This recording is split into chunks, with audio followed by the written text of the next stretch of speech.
నమస్తే. నేను మీ సంపల నాగచంద్రుడు. ఇప్పుడు చాలామంది ఈ డిక్లరేషన్ అనే దాని మీద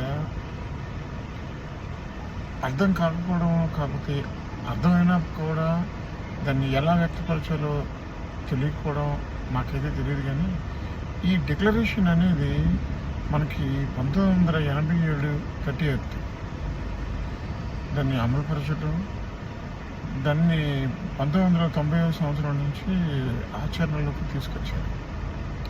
ఈ డిక్లరేషన్ అంటే అన్యమతస్థులు ఎవరైనా వచ్చేటప్పుడు డిక్లరేషన్ ఫామ్ మీద సంతకం పెట్టి లోపలికి వెళ్ళాలి అనేది మనం పెట్టుకునేది. అంటే మన ప్రభుత్వం అవ్వచ్చు, అది ఇంకోటి అవ్వచ్చు. అప్పుడు ఆ గవర్నమెంట్ది అది మనం డిక్లేర్ చేసుకొని దాన్ని మనం కంటిన్యూషన్ చేస్తున్నాం.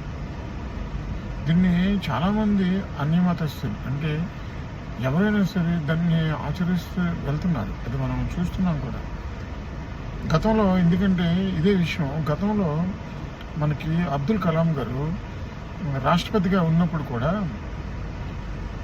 రాష్ట్రపతి భవన్ నుంచి తిరుపతి ఈవో గారికి ఫోన్ చేసి డిక్లరేషన్ గురించి తెలుసుకొని ఆ డిక్లరేషన్ ఫామ్ రప్పించుకొని ఆ డిక్లరేషన్ ఫామ్ మీద సంతకం పెట్టి మరి వచ్చి ఆయన దర్శనం చేసుకున్నారు. బికాస్ ఆఫ్ హీ ఈజ్ మహమ్మదీయులు. ఆయన మహమ్మదీయులు కాబట్టి, హిందువులు కాదు కాబట్టి ఆయన డిక్లరేషన్ మీద హోదాలో ఉండి రాష్ట్రపతి అయ్యుండి కూడా ఆయన పెట్టి వచ్చారు. దానివల్ల వచ్చేది ఏమీ లేదు. డిక్లరేషన్ ఫామ్ మీద సంతకం పెట్టినంత మాత్రాన మన కులము, మతము ఏమి మారదు. కాకపోతే డిక్లరేషన్లో ఉన్న మీనింగ్స్ ఏంటి అంటే విశ్వాసం, నాకు ఈ భగవంతుడిపై విశ్వాసం ఉంది, నమ్మకం ఉంది, ఆయన్ని దర్శించుకుంటాను అని పర్మిషన్ అడిగి సంతకం పెట్టి లోపలికి ప్రవేశించేదాన్ని డిక్లరేషన్ అంటారు. అంత మాత్రాన ఒక క్రైస్తవు కానీ, కాకపోతే ఒక మహమ్మదీయులు కానీ, కాకపోతే ఇంకొక మతం అవ్వచ్చు, ఇంకో మతం అవ్వచ్చు, వీళ్ళు ఎవరైనా డిక్లరేషన్ ఫామ్ మీద సంతకం పెట్టినంత మాత్రాన వాళ్ళ కులానికి, మతానికి ఎటువంటి ఆటంకము కలగదు. హిందువు కాని వ్యక్తి డిక్లరేషన్ ఫామ్ మీద సంతకం పెట్టి లోపలికి వెళ్ళాలి. అంటే మన భగవంతుడి మీద మనకునే విశ్వాసాన్ని ఎవరైనా అన్యమతస్థులు వస్తే కనుక వాళ్ళకి విశ్వాసంతో కూడుకున్న, నమ్మకంతో కూడుకునే ఇది ఉంది, దర్శనం చేయించాలనే ఒక ఆలోచనతో పెట్టిన డిక్లరేషన్ తప్ప ఇది ఎవరిని తప్పుగా ఉద్దేశించేదో, ఎవరి కులానికి, మతానికి తప్పుగా మనం ఏర్పరచుకోవడానికి క్రియేట్ చేసేది అయితే కాదు. దయచేసి అందరూ మంచి మనసుతో ఆలోచించి దీన్ని మనం కంటిన్యూషన్ చేయాలి. ఎందుకంటే ఎవరికైనా ఇప్పుడు క్రిస్టియన్ ఉన్నారు, జీసస్ నమ్ముతారు, అది వాళ్ళ మతం. హిందూ ఉన్నాడు, ఏడుకొండల వాడిని నమ్ముతాడు, అది వాళ్ళ మతం.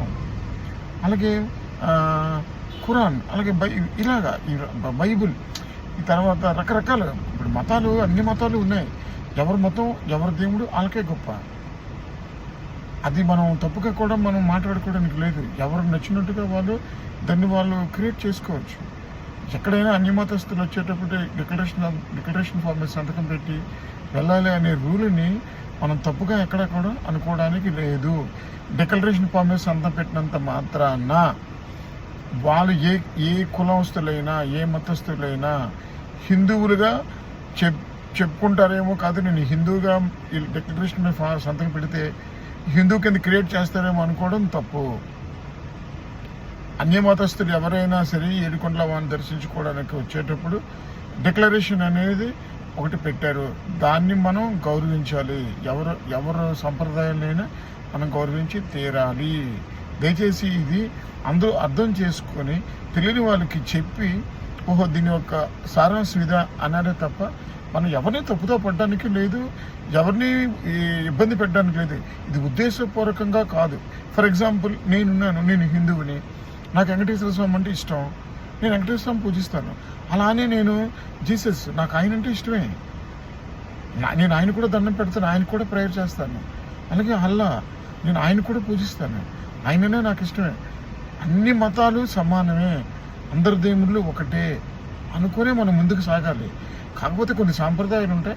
ఆ సాంప్రదాయాలకు కూడా మనం కట్టుబడి ఉండి మనం ఈ డిక్లరేషన్ వ్యవహారాన్ని అర్థం చేసుకోవాలి తప్ప డిక్లరేషన్ గురించి రాంగ్గా తీసుకెళ్ళి డిక్లరేషన్ అంటే ఏదో తప్పు అనుకొని ఎవరు అనుకోకూడదని నేను మనస్ఫూర్తిగా పబ్లిక్కి ఈ విషయం చెప్పాలనుకున్నాను కాబట్టి చెప్తున్నాను. నమస్కారం.